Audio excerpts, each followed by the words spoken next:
broader, it means the eddy viscosity is larger. And how do you increase eddy viscosity? You increase eddy kinetic energy.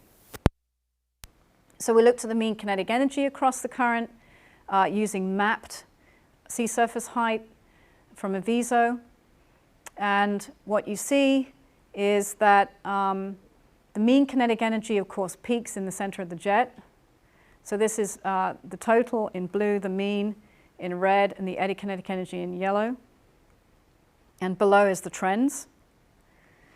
So if you look at the trend, you see that there's a positive trend in eddy kinetic energy everywhere across the array. And at the same time, there's a decreasing trend in the mean kinetic energy. And that makes sense in terms of this idea of a weakening and broadening jet.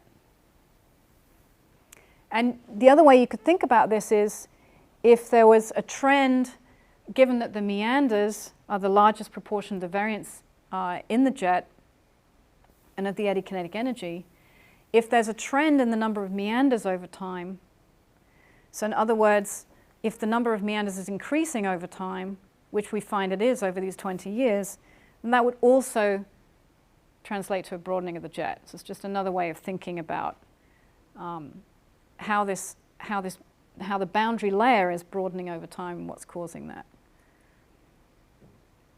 But let's remember the caveat that the trend is a very small component in the variability of this time series.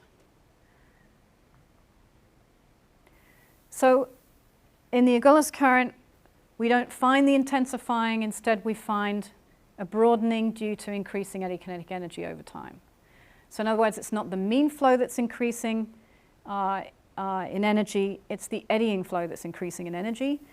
Do we see this idea elsewhere in other boundary currents?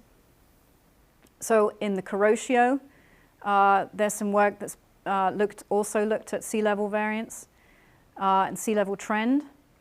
And you see, I've highlighted in yellow here, across the jet, out to the mean distance of the jet offshore, which is around 30.5 north here. And you see the same trend in sea level, right? It's a maximum on the flanks and a minimum in the center of the jet. So that trend is similar to the Agulhas, and it appears like a broadening. There's also a paper by Yan and Sun that looks at increasing eddy kinetic energy in the Kuroshio, and they argue that there's an increasing trend in eddy kinetic energy.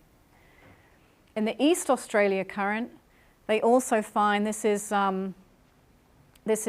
southward transport, eddying transport, because the East Australian current is very much more unstable than the Agulhas.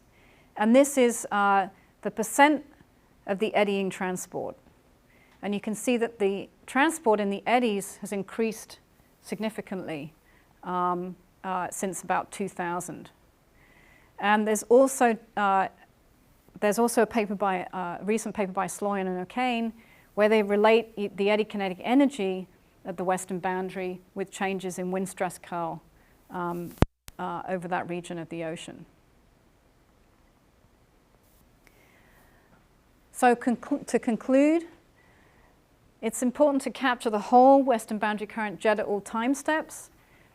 And boundary and jet transports have different means, different variability, particularly during meander events.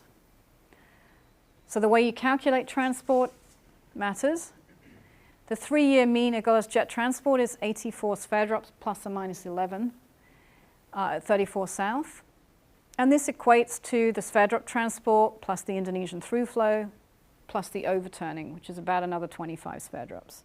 So it kind of makes sense. The 22-year proxy built from a regression between the local sea surface slope at every mooring and the in situ transport at each of those moorings shows a significant annual cycle. And the current is strongest in the austral summer and weakest in the winter. And interestingly, this is similar to both the Gulf Stream and the Kuroshio, which are strongest in the summer and weakest in the winter. From the proxy, the Agulhas current jet appears to be weakening and broadening over time, with little change to its total transport. And this broadening is associated with an increase in the eddy kinetic energy, and there's evidence of a similar trend in both the Kuroshio and East Australia currents. So these trends aren't what we were expecting from this paradigm, that the western boundary currents are warming quickly and the westerlies and the trades are intensifying over time with global climate change. And we asked whether it's a poleward shift or strengthening, or Wu and others have. And I would argue that it's really important to think about broadening and to think about how broadening of these frontal systems and their extensions is going to imprint on changes in sea surface temperature. And I think that's something that has been ignored in the past, and I would argue on the basis of my analysis that that could be a really important component of what we're seeing at the surface here, the surface signatures. And so the interesting question is, what's the implication for meridional heat transport? So you might imagine that if we were thinking that these boundary currents are strengthening, then we would increase that meridional heat transport.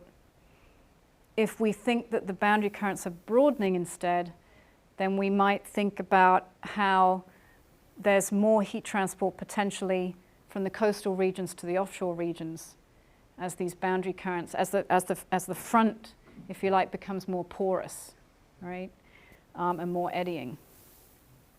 And I think this study draws analogy with what a lot of people understand about the Southern Ocean, where you think about excess wind energy going to the Southern Ocean, and there's not been any evidence that the Antarctic circumpolar current is speeding up in response to that excess wind. On the contrary, the eddy kinetic energy looks like it's increasing. And so you have this idea where the winds might be tilting the isopycnals, but then the eddies will dampen that tilt and basically balance it out, so that you don't get an increase in the mean kinetic energy, but you get an increase in the eddy kinetic energy as a result of the extra wind energy input into the ocean. And I would also argue then that there's a lot we don't understand about these systems. We need to better understand how sea surface temperature, current, the winds, the heat content, and the heat flux are all linked. For example, in the Indian Ocean basin, there's been a very large increase in the heat content of the Indian Ocean over the last 20 years or so, where 30% of the global heat gain in the ocean has been in the Indian Ocean, while that's only 12% of the area. So the question is, what role do the western boundary currents, if any, play in this? The Indonesian through flow, the winds, and so on. Will that heat eventually be exported, and what kind of timescales? And of course, I didn't even touch on interannual and decadal modes in this, which is something that we're now looking at, is interannual variability from our proxy. So I'll end there. Thank you.